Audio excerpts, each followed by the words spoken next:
how has your experience with sales helped you in SEO? Make 100 cold calls and maybe like 5 of them will get through if you're lucky. Maybe 2 of them will actually want the meeting. It just won't work. And I found ways of like connecting more like LinkedIn, as well as like being on Twitter. So are there any other tools that people aren't aware of that you kind of implement and use specifically around automation as well in your SEO campaign? What advice have you got for people who are looking out to get started in SEO, especially with the current volatility that's going on with the SERPs and with AI technology and things like that? You only discover it by accident, and it'll be like a really happy accident that could save you a lot of money. The more efficient you are at doing work, the less efficient your competitors are going to be versus you. So you actually get more out of your employees, more out of your hours, more out of your spend, more out of your resources. If I could do it, anyone could do it.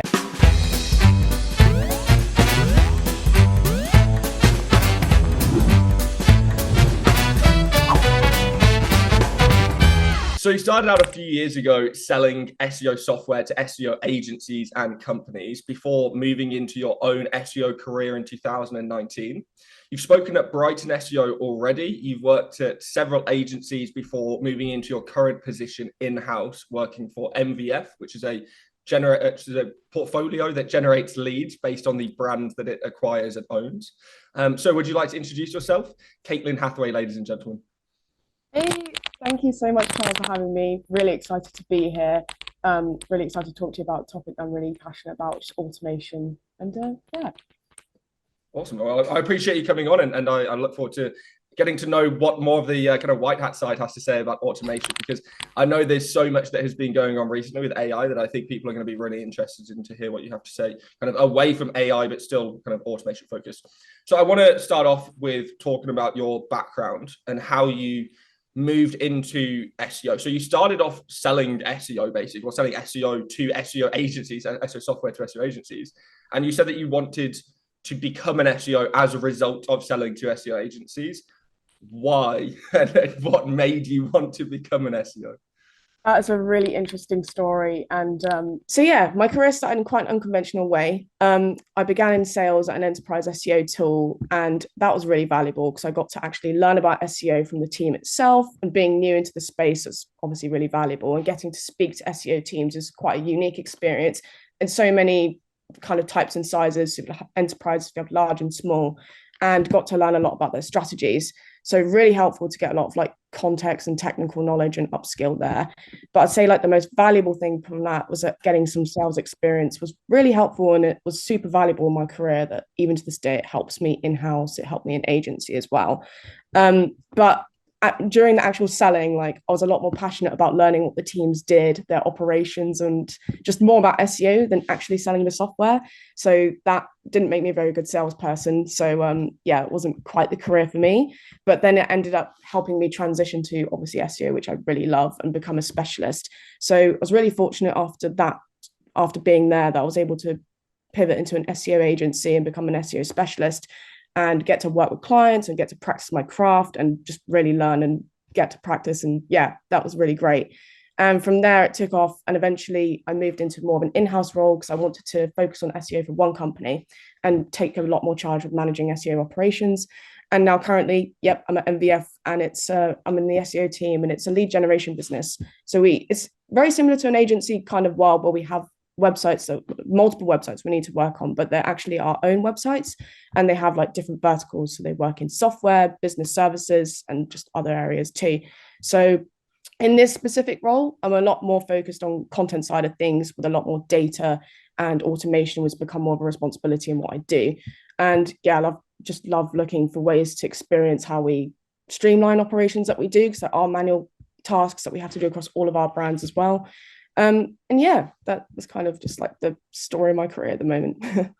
Well, it's a pretty great story, to be honest. It's very fast paced, especially considering most people in the SEO industry kind of take quite a while to get going. I think the average, they were talking about Brighton SEO speakers, the average speaker has been in SEO for like 11 years or something. And you'd done it for like 2 or 3 before you got on stage. So that was pretty impressive. And I definitely had a lot of great feedback from the talk. So before we get into the SEO side of things, I want to jump back onto your sales experience and ask you how that transitioned into SEO, because so many SEOs are kind of the opposite of salespeople and really find it difficult and struggle to deliver on sales and even get customers through the door. And I think a lot of it stems from the nerdiness of talking about SEO rather than talking about the results you get for clients. But how has your experience with sales helped you in SEO? Definitely a really good question. And you're so true there. Like, I've spoken to many technical SEOs, and it's very different if you've not been in sales before and you're like really into the data and in the weeds of the tool. It's very difficult to actually sell and be passionate, but like connect with someone. Obviously in a sales role, like what you need to do is like when you're ringing up people, you have to find ways to connect with them and resonate them and find their pain points. So from the calls, from the emails, that you have to show value. But I think the most important thing that I found was that the relationship building element. Like if you can spend time, like for me, just practicing, like learning about it, like you can get it wrong, like you will have people hang up on you, like you can't always unfortunately connect with people, but it's about just being a bit resilient. So in a sales world, like you make 100 cold calls and maybe like 5 of them will get through if you're lucky, maybe 2 of them will actually want the meeting. But it's finding ways that you can actually connect with that person. They might have just areas that you can help them with and you can provide value. You might find that you're both passionate about something. So like for me, my enthusiasm about SEO, that really got through. They could see that I actually cared about improving their processes and the operations with the tool that we had. So that for them, I think they were just a bit more open to connecting. And in an agency world as well, like when in my days there, like it's all about the relationship building. I think that that's what really makes people like buy into what the strategies and everything that you're trying to ask them to do. It wouldn't be without the relationship building element. And fortunately enough, I had like a year of the sales experience side, but then that sort of like trickles through agency world when you're managing clients, in-house when you're managing stakeholders. But it's been really valuable and really helpful. No, I agree. I think that there's a lot of people in sales and SEO don't go down the relationship building route at all. They just kind of go down the I'm going to shove it down your throat route, which is probably not the best idea whatsoever. But like I'm right, and you must listen to me, and that's kind of the end. It's like, oh, that's a great relationship. And I'm going to phone your agency hotline 4 times per day until you get the damn sale and things. Yes, that's I don't know if you know Lead Forensics, but they were like the most annoying company in the world when they used to just email and phone call everybody in SEO.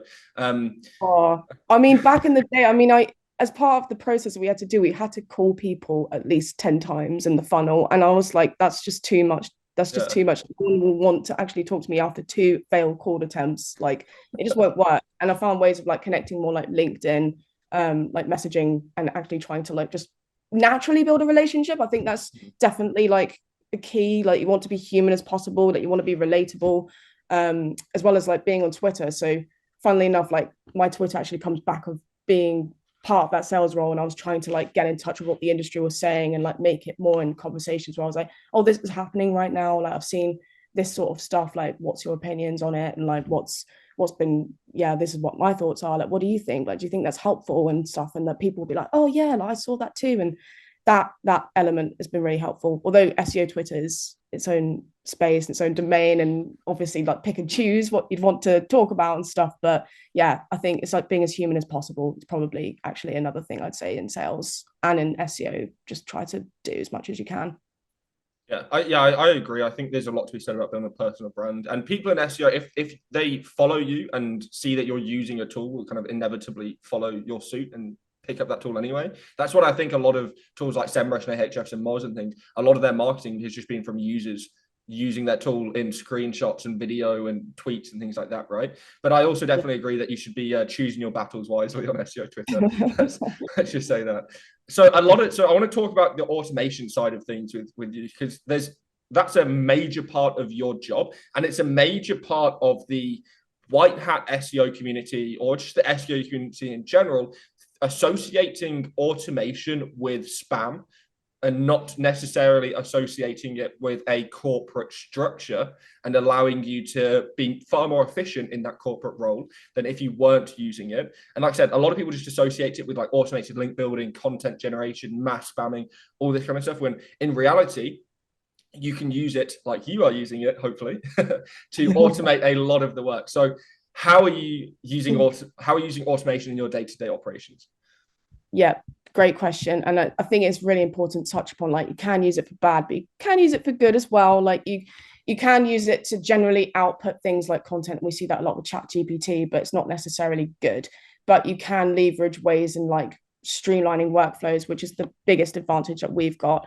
So for context, like before I joined this role, it wasn't part of what my responsibility was. And it's something that just naturally came off of the back of one of the tasks that we did. And like I've always had an eye for efficiency and finding ways to make sure that we do things properly. Like personally, I mean, some people might enjoy it, but I don't enjoy manual and repetitive tasks like some people might. Really interesting if you do. But I do like to see, like, I like to work on more strategic initiatives and things that actually move the needle. So off the back of one of these objectives that we did this year, and this specific objective was to automate content SEO audits, which is BAU, like it's, you have to do it really monthly for all of the sites that we work on, and in agency standard as well. You're doing a lot of content audits too. You'd want to make sure, in our case, we wanted to make sure all our content, all of the on page was correct, like internal linking was correct. We have like minimum criteria that we need from all of the pieces that we publish as well. And that whole process across all of the websites that we worked on like used to take up to 2 days every single month to do the crawling, to do the filtering, to sorting and analyzing all of that and getting the report over to a stakeholder. And it would like involve multiple people because we'd need multiple people to crawl and all of these other things that just like took up resource. Like my laptop will be super slow. Like it just was a bit of a hassle and I never enjoyed this task. And there are definitely higher value tasks out there to be doing. So like I'll try and explain this as less boringly as possible in terms of how I approach this automation, but like I do apologize. But if it does sound a bit boring, but Google Sheets is fun. If you're a Google Sheets nerd, we should definitely talk. But so what we did is we designed a Google Sheet template with formulas to kind of act and audit those pages. We'd like with ChatGPT, you can generate really complex formulas now. So we'd add the criteria in and generate like if it's a fail or a pass. According to criteria of like lengths, it will be like, does it contain this? Does it contain that? How many of the minimum links are there? Like we've built scripts as well to make sure that we're sorting and auditing and just getting the true number of in content internal links as well. And it's got like this master tab of all of the URLs and like all of the checks. And it then neatly compiles that into like a month check where you can filter through to the most recent content. You can filter through by author and you can see exactly what's failing and then just send that report through. And it gives us an overview because we need to like tally up teams' progress and like know how they're passing and failing checks. Because in some cases, we'll need to step in and do workshops ourselves to make sure that everyone's on the kind of like upskilled and they do know how to do those checks themselves. Because that's another thing that came off the back of this. So we're able to teach the content team how to do some of these things and just fix them in the field. So that just doing that automation alone is as hard as it is to like visualize, and I definitely want to share a resource very soon about how that can be done and how you can do it too. That automation like saved a whole day of resourcing. It saved another day of reporting and getting the issues fixed. And it freed up all of our time to actually focus on more strategic initiatives, which involve like data analysis and like algorithms and all of the things that have been happening the last few months. We've just had a lot more time to do that. And also like stakeholders get a consistent report, like they know exactly what it is and they can go and fix it. And it's just been so much more simple. And other ideas that came off of that we started building was an algorithm monitoring dashboard as well. So with all of the thing like the helpful content update, the core update, the spam update, obviously there's a lot of eyes right now on all of the performance of our sites, and it's been really difficult to like create dashboards and like discussions and like get the data into a sheet to everyone to see and to understand. So we created another sheet. Like a lot of the things I do is on sheets, but you can do it on like Looker Studio, where it pulls in like add-ons and then it uses formulas to showcase like the performance according to like period on period, which would be maybe like a week on week basis, like the monthly process, comparing it month on month, as well as year on year as well. So like everybody gets a completely clear picture about a brand's performance, all there, all in the dashboard, a website's performance. And it's all there, all in the dashboard. And a lot of people like go in and use it now, which has been a random benefit that I didn't really think of, is that the stakeholder communication side has been a lot easier, because before we'd have people messaging us being like, tell us what's going on, like tell us the performance. That would take up a lot of our time and you have to go in and analyze everything. But now occasionally I see someone in the C-suite like log in every single day and they're looking around. For me, I'm like, oh, that's really scary. But I'm like, actually, it's helpful that they understand what they're looking for, that they can get the answers and the context that they need immediately. We have the context that we need immediately. and it just runs itself. So you can just leave it there. Oh, it also pulls in through APIs, other tools like we use SEO Monitor, like to know what ranking and tracking that we want to set it up to. So we've got that set up in there too. So like instantly, it just helps us being able to find the answers a lot more quickly than we did before. And those are just our examples of like operation automations that just really helped us. And off the back of that as well, there's some experimental ideas I'm like playing around with and building. So one of them is competitor monitoring. So we're using Systrix and like the API from that. We can get exactly all of the data into one sheet as opposed to like clicking around on one tool forever. If you're using Ahrefs and you're using credits, well, that would just be, I'm not even going to go into that topic, but that would just be so much more time consuming. But if you have it all in like one dashboard and you have a process with API and you're able to use those, then definitely leverage them. Another one, like with content SEO checks, we're like going to do the same with technical SEO checks. So we instantly know like a site health from this dashboard. The crawl data will come through, and that's another thing, like it will schedule through, so we don't need to crawl and just put the data in manually. Like it's all delivered there very neatly, and then we can instantly see all of these insights very quickly. And I'm going to stop there because I've been speaking for a while. No, that was awesome. Honestly, that was really, really great. So you somewhat answered the question that I was going to follow up with you there, because I know my audience, and immediately I know that the first question they're going to be asking is, how can I get that SEO audit template automated? Right? Where's the sheet? Where's this link? How much is it? So whenever you launch that, I'll make sure that I drop it for you on Twitter and things. And I know that a lot of people are going to be really interested in it. So I wanted to ask you, and again, you kind of answered this question for me on here. It's all good. A lot of people have been adapting to new tool suites this year because there's just been an abundance of new tools coming out. Most people already know Google Sheets. They can't really build custom scripts unless they have, the development or they're developing themselves. And they know Zapier as kind of the be all and end all of automation in terms of the internet and like IFTTT and things like that, right? Are there any other tools that people aren't aware of that you kind of implement and use specifically around automation as well in your SEO campaigns? Yeah, definitely. Zapier, I never actually know how it's pronounced. That we've not actually used it that much, and it's something we're looking into because you're able to pull data from all tools, and like you're able to unlock connectors and pull it to things like Monday, which we're trying to do a lot more of, because another area where we can like improve context and like straighten the workflows that we work in. Definitely need to explore on that, but I don't have too much insight on that, but definitely we'll follow up and look into it. In terms of the tools that we use, so a lot of the Google Sheets draw upon like, so if we need to find data, like for us, things like Screaming Frog and being able to schedule crawls into the sheet themselves, like Sitebulb in the cloud does a similar function as well, where that's a new feature that they've launched. That's something that we can actually just automate the whole crawling process, like send it off to the cloud or on an AWS instance, and then it will be able to deliver to the sheet. That's like, obviously it's not like an AI tool necessarily, but it's like those sorts of functions that the SEO tools are now creating to like make your work life a little bit easier and not have to like rely on your desktop to be able to crawl. That's been really helpful for us. There are APIs, so we've got Ahrefs API, SEMrush API. I'm a little bit like on the fence about those because they always gatekeep their APIs behind like enterprise plans and tools, and it's really inaccessible. And like we don't have those plans for context like some people do, and I definitely would say like leverage those APIs, and you can build them to Google Sheets, Looker Studio. And I'd really say if you don't know how to do any of those things, that's fine, because ChatGPT can help you in some cases to build scripts for you to get maybe the kind of like the data that you need and present it in the way. Definitely play around with ChatGPT or Claude to be able to do that for you.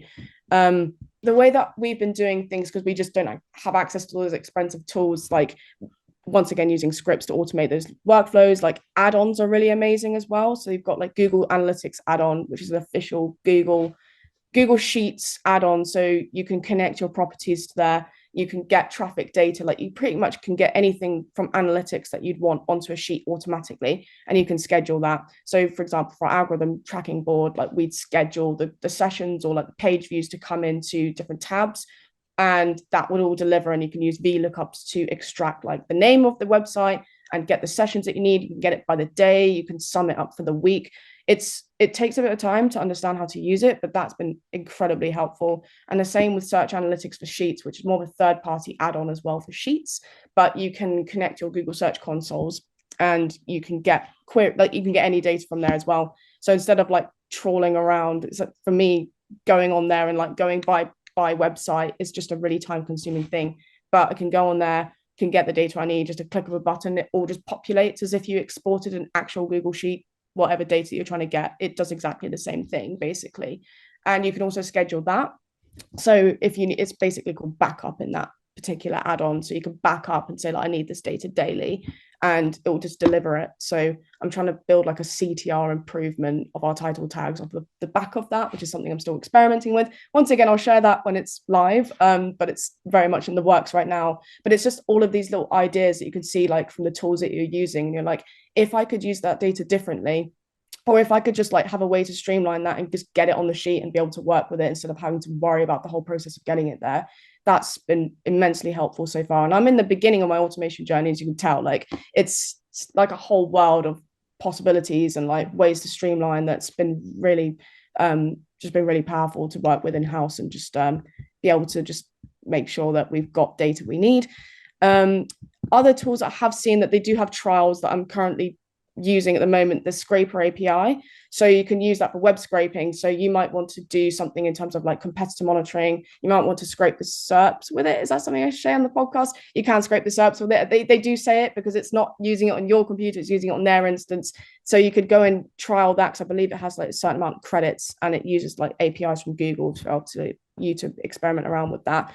Data for SEO as well. It's like more of a data aggregator, but it's got all of the data that you could possibly want, like that you can get in tools. So you might want SERP data, keyword data, backlink data as well. And it's more of a pay as you go model. And I think it depends on like the speed of which you want the data to deliver to your sheet, but it's actually cost effective enough. I think if you're using it on a small scale, if you're using it on a big scale, definitely have a look at that. It's definitely something that's on my radar anyway. And so looking those add-ons and like sort of like, in my eyes, they're like not complex. They're like very basic automation areas and tools. They can be really simple and they can be really powerful. Like they might just automate one small process of what you're doing and just save you a lot of time in the long run and just reduce one manual activity. So I'd say if there is something that someone would take away from listening to this podcast, like think about one of the tasks that you're doing that's really manual and you're like, I really wish I could find a way to just start offsetting that and making like more time for myself in other areas. Like how can you just do that one tweak to one process that'll make your life simpler? And it might just open the floodgates saying like, okay, I know how to do that now I know how to get this data there. Now I know how to analyze it according with formulas, and like it would just make your life a lot easier. I know it's harder to say than do, but I definitely say if I could do it, anyone could do it. And like if anybody has any questions, like they're very welcome to tweet me about it and I'd be happy to help. But yeah, it's a fun world. Yeah, no, I actually completely agree in terms of the setting up the automation so that you have future you has less work to do, right? And I think that a lot of agency owners and freelancers, especially agency owners who are looking to sell their business, should specifically focus on doing that, because it means that the workout clause that they have to do when they actually sell the company is far reduced, because they don't have to teach them how to do all these SOPs and teach them how to train this and do this and populate this and do that. They can just say, hey, look, you click this button and the sheet is there, and then you analyze it. Right? Get a button onto the sheet. Like you can actually schedule the button, like just the button that will do all the scripts and everything for you, and like all the data analysis and auditing, and like from an agency perspective as well, like you can get more. Like you could probably scale your services more because people's output will generally increase as well. So I know it's time consuming to think about the automations, but if you really can like carve out some time and if you have like an afternoon, I promise you it'll be really high value work if you do it, and it will probably help you better serve your clients in the long run and just help your bottom line if you could start automating some stuff. And also your team will probably be more happy to work on those more like creative and strategic initiatives than manually extracting data and sorting through it, because I think that's where you truly level up as an SEO. So definitely leverage automation. You also level up versus your competition, right? Because the more efficient you are at doing work, the less efficient your competitors are going to be versus you. So you actually get more out of your employees, more out of your hours, more out of your spend, more out of your resources, because you're not having employees spend 10 hours doing a task that could take 10 minutes, right? So Exactly. Yeah. the kind of final question I wanted to ask you, because you had this kind of jumpstart journey into an SEO career, and it was in the middle of a pandemic as well. So it was even more kind of intense, right? Like forced to sit at home and just absorb SEO information and kind of be a part of this SEO career, right? What advice have you got for people who are looking out to get started in SEO, especially with the current volatility that's going on with the SERPs and with AI technology and things like that?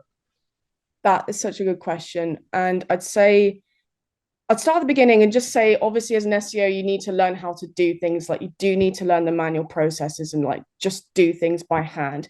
If you want to explore automation, like you have first-hand experience already to be like, well, I know how that works. I know where goes what. Like I truly understand the process. Now I can know how to automate it. So even if I had to do things manually anyway, I'd have just a better intrinsic understanding of what I'm doing as an SEO. Like I would never skip that because I think that's like you need to do that. And I want to like automate through that necessarily instantly. Like I'd want to learn how to do the craft before just like automating it. I think if you're starting out as well, like definitely do that and also explore. Like you've got as you mentioned, you've got an abundance of tools and everything coming out at the moment. Like I think the people that are leveraging AI and like trying these tools and just like getting their hands stuck in and trying things out are the people that are going to win because you've got more experience and know-how and like your mind expands the possibilities of you being able to do something differently.